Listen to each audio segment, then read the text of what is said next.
interested in politics. It was an interesting week this last week, wasn't it? That's not why I was in Canberra. Unfortunately, the Liberal Party didn't invite me to give them some wisdom.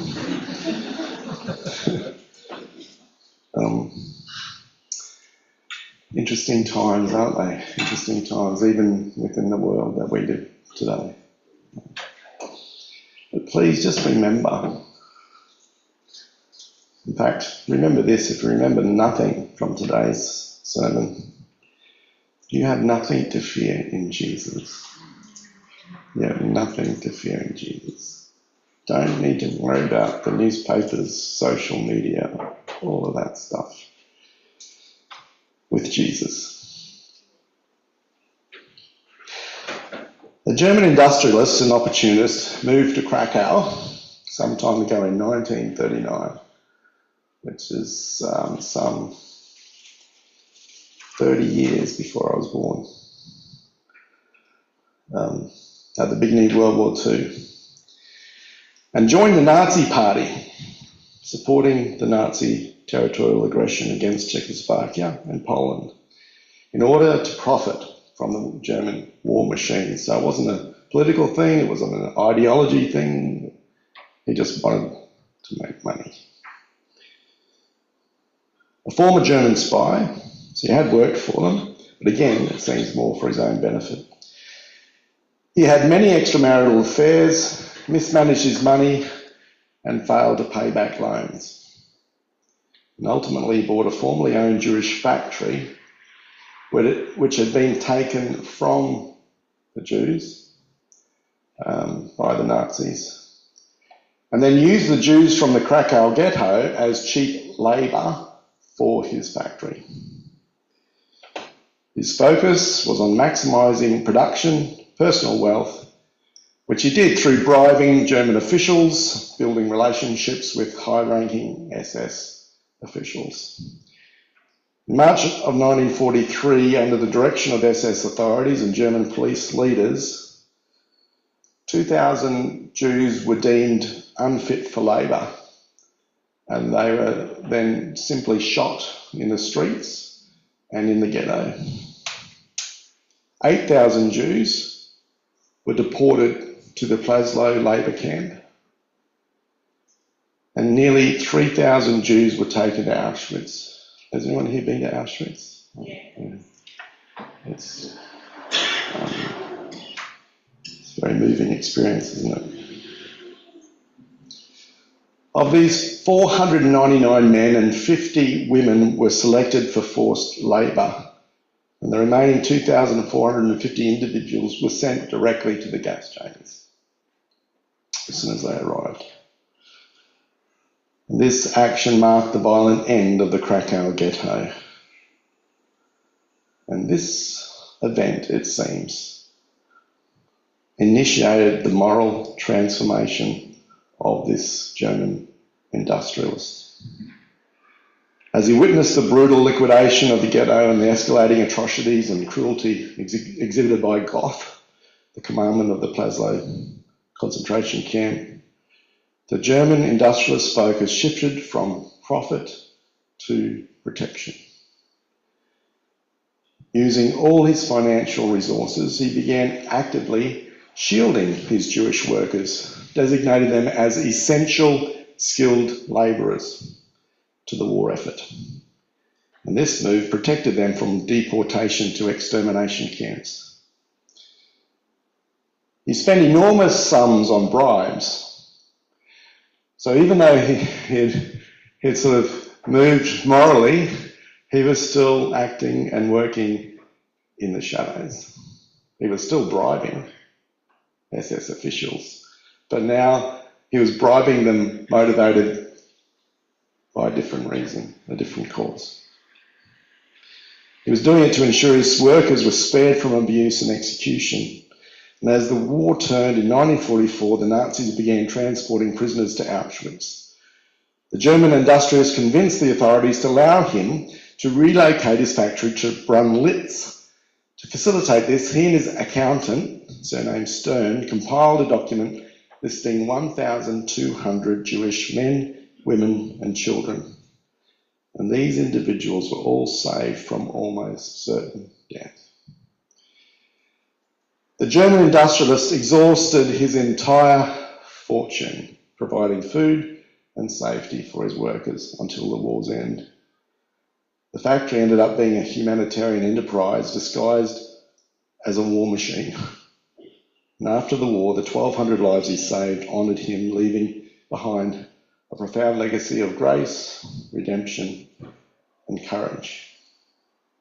His name, of course, was Oskar Schindler, yeah. From which the book and then the movie Schindler's List, yeah. If you haven't seen it or read it, I would encourage you to.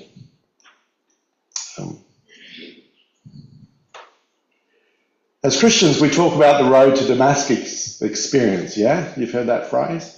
It's an interesting phrase, isn't it? Because I don't know if you've noticed, but we have quite a lot of Christian phrases that have actually moved into the secular world. And the road to Damascus, I would suggest, is one of them. This is a reference to a Jewish man named Saul, who was a Pharisee and a zealot, opponent of the followers of Jesus. And he approved, if you remember, the stoning of Stephen in Acts chapter 7, 58 to 8, and was described as breathing threats and murder against the disciples of the Lord in Acts chapter 9, verse 1. He obtained letters from the high priest to arrest Christians in Damascus and bring them to Jerusalem for punishment in Acts chapter 9, verse 2. The Bible does not explicitly say Saul personally killed anyone, but he consented to and facilitated executions, such as Stephen's death, and imprisoned many, many believers. So while he may not have physically killed Christians, he was complicit in their deaths and suffering. One day, while travelling on a road to Damascus, in order that he might arrest more Christians, Saul encountered a blinding light and heard a voice. Understand Jesus saying, what did it say? Yeah, Saul, Saul, why do you persecute me? Saul encountered Jesus and experienced the grace through Jesus and came to a realization that the persecution path he was on was not the path of God, that he had actually been working against the divine.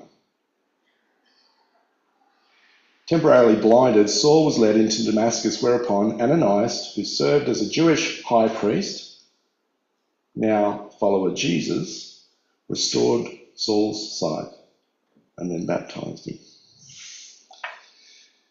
You know, Jews in the diaspora, that's another word for basically those living on the fringes, if you like. And typically the conquering nations would put them on the edges of where they had conquered, where there was still conflict, you know, between, say, the Roman territory and the barbarians, what they might call them, Germans, whatever, anyone that wasn't Roman. And they would put these people that already conquered, they would say, okay, we've got you can have free land, free whatever, and you can go and live there. And they basically became the buffer between the conquering nation and those outside. Typically they had two names, and Saul did as well. So Saul always had two names. Saul, like the king, from the tribe of Benjamin, and Paulos, or Paul, a Roman Latin name meaning small or humble. And Luke recalls Saul taking the name Paul in Acts chapter 13:9. When Paul began, what do you think it was that he began? To a specific people? Gentiles. The Gentiles. Cross-cultural ministry. So instead of using his Jewish name, he now used his Latin name, because he was now, as he believed, called to preach the good news of Christ, the Son of God, to the Gentiles. So we now refer to anyone who has a profound moral change from bad to good as having a road to Damascus experience, yeah? Oscar Schindler had a road to Damascus experience, changed his life, which previously he lived in the shadows in order to build his wealth, kind of continued to live in the shadows, but this time in order to save lives. Have you had a road to Damascus experience? I'd like you to reflect on that as we go further into the sermon. It may not have been a blinding light like Paul, but maybe something happened to you, or maybe is happening to you now. Or maybe you've had a number of them. Wouldn't be surprised if you had. Our moral development usually doesn't occur on one single event, yeah? Maybe though you've reached a fork in your road and maybe you'd like to choose the road less travelled. There are other biblical characters that had similar experiences. We've got Samson, Moses, Ezekiel and Judah come to my mind. And the one I'd like to focus on this morning is the story of Judah. If you have your Bibles, you're welcome to turn to Genesis chapter 37. Judah was the fourth son of Jacob and Leah. And Genesis chapter 37 tells us that Joseph, Judah's younger brother, began to have dreams, and Judah, along with his brothers, became jealous of Joseph. We're probably all quite familiar with that story. Verse 5, when Joseph told the dreams to his brothers, they hated him all the more. Now, I suspect that might be in the delivery of the story. What do you think? Like, if Joseph had said, look, guys, I don't know what it is, but I've had this dream. It was really strange. And he started talking like that, then they may not have sort of hated him so much. But if he sort of said, hey, guys, I had this dream, awesome dream. I was this huge thing of straw, and you were these little strawlets around me, and you all bowed down to me. It was awesome. I don't know how he told it. Right, that's how I reckon he might have. Don't know. It says, we were binding sheaves of grain out in the field, and suddenly my sheaf rose and stood upright, and your sheaves gathered around mine, and they bowed down to it. His brothers, Judah being one of them, said to Joseph, do you intend to reign over us? Will you actually rule us? And they, including Judah, hated him all the more because of his dream and what he had said to him. Now, this time Judah and his brothers had been away tending the sheep as they did, following the grassland, the food. And verse 14, so Jacob said to Joseph, go, see if all is well with your brothers. In verse 18, Joseph's brothers saw him from a distance away off, which enabled them to start talking about Joseph. And I guess they all started to share more about their gripe about Joseph, which eventually led to a plot to kill him. Verse 21, when Reuben heard this, he tried to rescue him from their hands. Who was Reuben? And he was the eldest, wasn't he? The older brother. So he had a sense of responsibility. He says, let's not take his life. Let's throw him into this cistern here in the wilderness, but don't lay a hand on him. We're told that he said this in order to rescue him. He was going to come back later and pull him out. So they threw Joseph into a cistern. While they sat down to eat a meal, a caravan, not the kind of metal caravans that we have today, but maybe more like a camel caravan, of Ishmaelites from Gilead on its way to Egypt came along. And I don't know what happened to Reuben at that time. Maybe he was off at the bathroom. But Judah, we're told, said to his brothers, "What will we gain if we kill him and cover up his blood? Come on, let's sell him to the Ishmaelites and not lay our hands on him. After all, he is our brother, our own flesh and blood." And his brothers agreed. So Judah and his brothers sold Joseph for, 20 silver coins. In the next chapter, chapter 38, Judah goes off to stay with a man of Adullam named Hira. And there Judah meets the daughter of a Canaanite man named Shua. And he married her, a Canaanite woman. And she gave birth to 3 sons. You may or may not be familiar with this story. The sons' names were Onan, and Shelah. Very Australian name, that one, isn't it? Later, as his sons grew to manhood, Judah found a wife for as was the custom, his firstborn, and her name was Tamar. Do we know Judah's wife's name? No, the Bible doesn't tell us. In fact, you will notice that the Bible doesn't tell us many wives' names, women's names, mainly because of the culture in which it was written. But the point being is, if you're ever reading, particularly in the Old Testament, but both New and Old, and you're given the name of a woman, then please take note that there's a big hint by the person who wrote it to say something is going to happen here. Something unique, something special. Why? Because women's names are not usually told.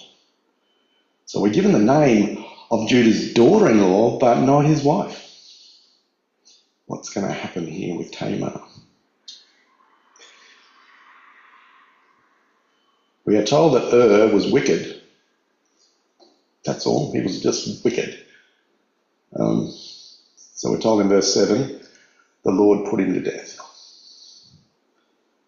That's probably not a good bedtime story for your grandchildren, is it? Maybe it was in the Dark Ages, maybe, I don't know. I think we have different bedtime stories now. So then, as was the custom, Judah tells his second-born son to take his brother's wife.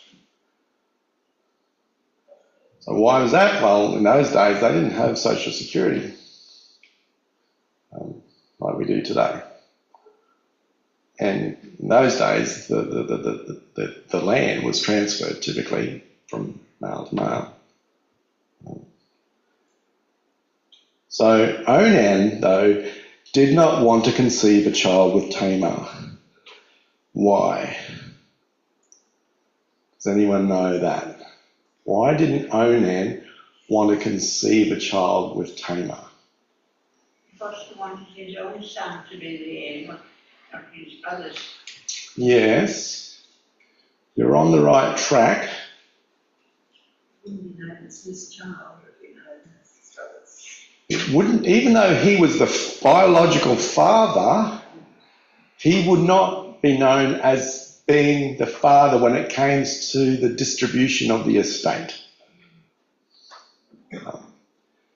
And remember, in those days, the oldest son got a double portion of the estate.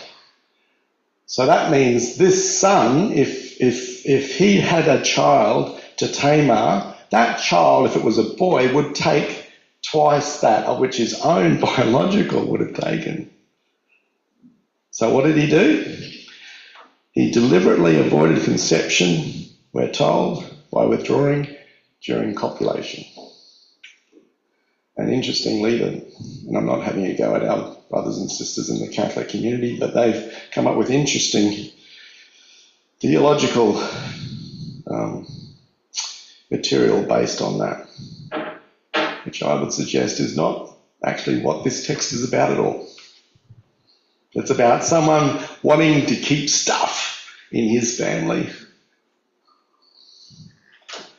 It was an act of disobedience and selfishness.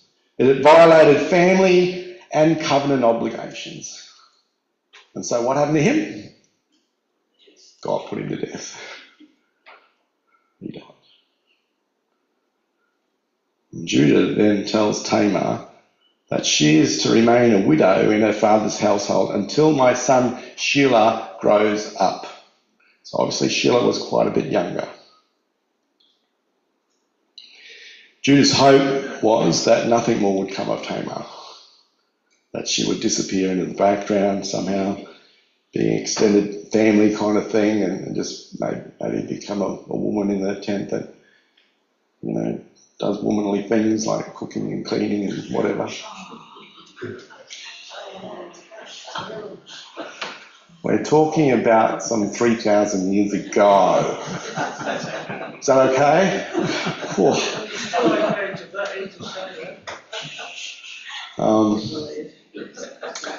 That is definitely not how it is today, just saying. If you asked me who does most of the cooking at our place, it's moi. Just saying. Always have, always will. Love cooking. You might have to. Actually, I did have to, because I spent a lot of time on my own. But anyway, who was going to do it? Anyway, that's for another story, another time.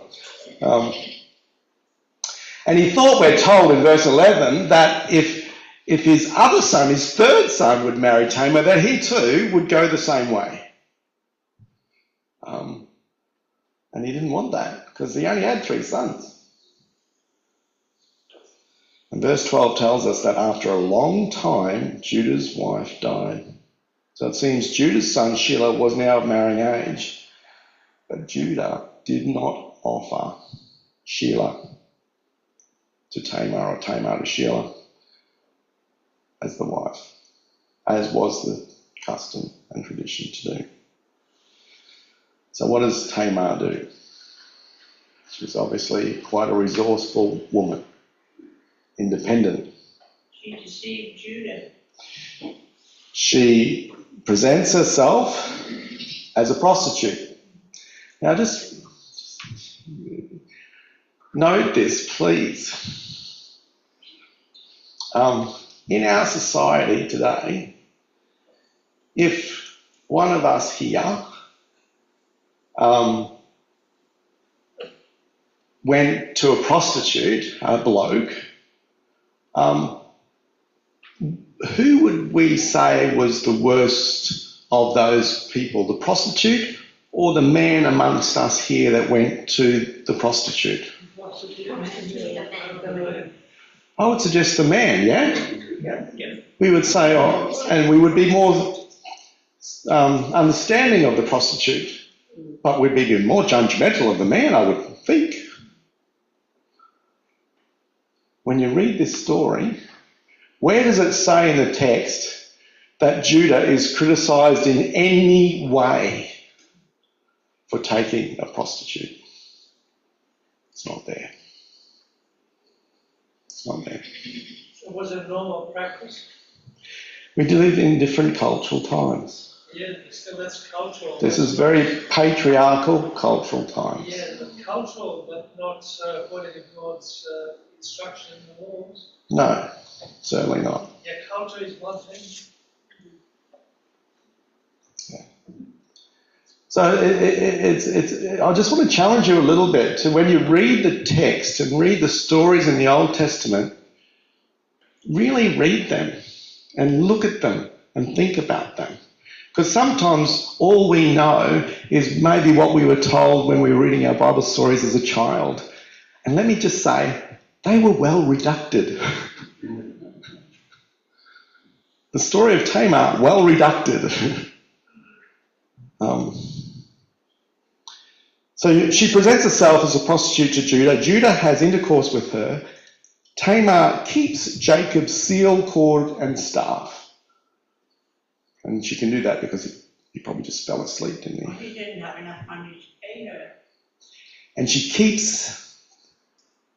I suspect that's not the case. He was a very wealthy man. And Tamar, however, becomes pregnant. And this becomes public knowledge within the camp, within the community. And Judah hears about it. And you can hear his mind ticking over, can't you? Oh, praise the Lord. Now, at last, I can have her killed and put out. And now my family can move on. Start again. And so he responds to Tamar's prostitution by saying, and we can read it in verse 24, bring her out and have her burned to death. Now the unborn child would have been about 3 months old. So he was wanting to have the woman and the child burned to death. A horrible way to die. Judah saw this as an opportunity to be rid of Tamar. As Tamar was being brought out, she sent a message to Judah that said, she is pregnant to the man who owned the seal, the cord, and the staff.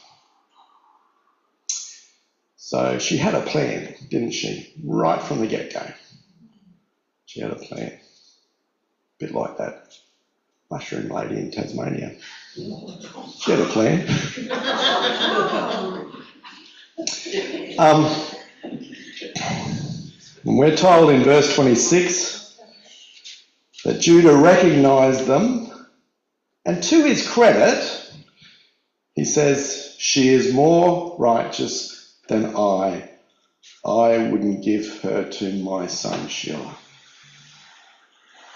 And he acknowledges his failings. And it seems to me, as we read the story of Judah, that this moment in time was Judah's crossroad. When placed before him by Tamar and someone who has no power, very vulnerable, single pregnant woman, and he now chooses to do the right thing. And not only in this instance as well, as we'll see.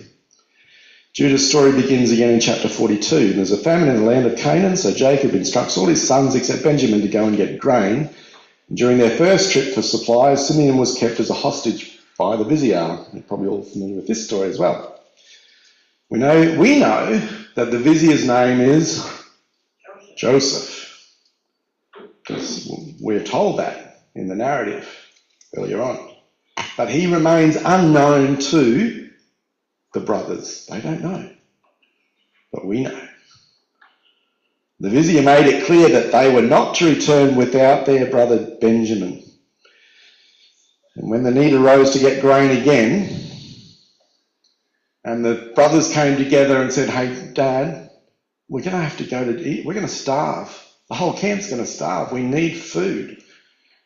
And Reuben says, well, look, I'll give you my 2 sons. This is the oldest son, Reuben.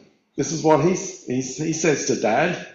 I'll give you my 2 sons, and you can put them to death if we don't bring Benjamin back. So he offers up his 2 sons, and Jacob rejects Reuben's offer. I wonder what that tells us about Reuben. Anyway, in chapter 43, verse 8, Judah now says to Israel, his father, Jacob, send the boy along with me. We will go at once, so we and you and our children may live and not die. I myself will guarantee his safety. You can hold me personally responsible for him. If I do not bring him back to you and set him here before you, I will bear the blame all of my life. Who is this new Judah? Where did he come from? And maybe this is one of his first steps into his new moral transformation as a result of his road to Damascus experience with Tamar. And so the brothers go to Egypt. They take Benjamin with them, and Pharaoh's grand vizier provides additional food, but also trap the men by putting in a cup, yeah, a royal cup in Benjamin's saddlebag. Who is it that speaks up? It's Judah. Judah speaks up and explains that all the brothers are not merely Benjamin should be responsible, to which the still unrecognised Joseph responds, only the one who stole the cup will be held, all the rest are free to leave. And then, if you have your Bible, Genesis chapter 44, verse 18. Now begins to describe Judah's act. And the verb that it begins with is the verb nagash, which can have two meanings.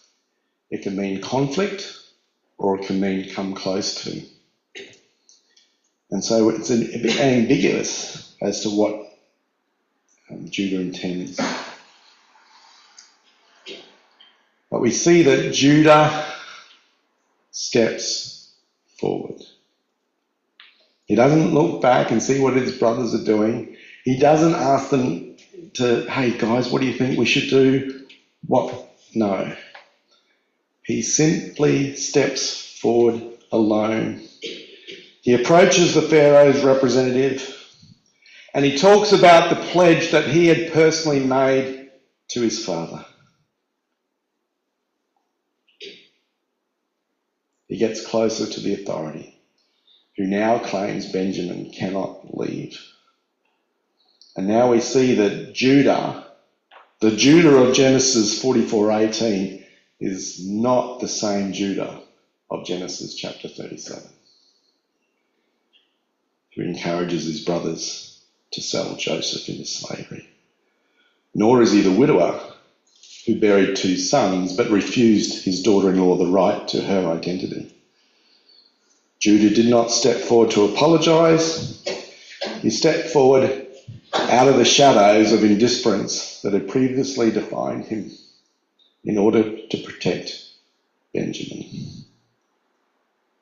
The Judah who steps up has transformed his life. The experiences that he had through the grace of Yahweh into wisdom. And now Judah courageously offers his own life for the life of his brother, Benjamin. I will stay, but the boy must return to his father. And after one of the most dramatic scenes in the biblical narrative, Joseph cries, I am your brother, Joseph. Judah's unexpected offering of his life for his brother would be the final balm of truth that healed the heart of Joseph. We don't know what Joseph was thinking or intending to do to those brothers. But it seems that Judah's action here went a long way to healing the heart of Joseph. Judah accepted the unexpected necessity to engage with the vizier without knowing that his offer to protect Benjamin would be the thing that may have also touched Joseph's heart. Doesn't this story of Judah remind us of another story? A story in which the God-man Jesus offered up his life, not just for a friend, not for a brother, or an enemy, or a family, or a tribe, but for the whole world. And because of his sacrifice, we too can be like Judah. We can learn to take our past, and we all have a past,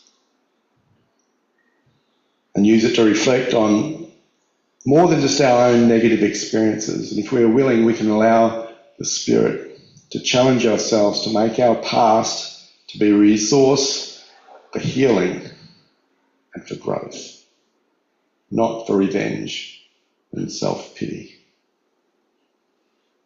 Because of Jesus, you and I can live a life of continued grace and moral development.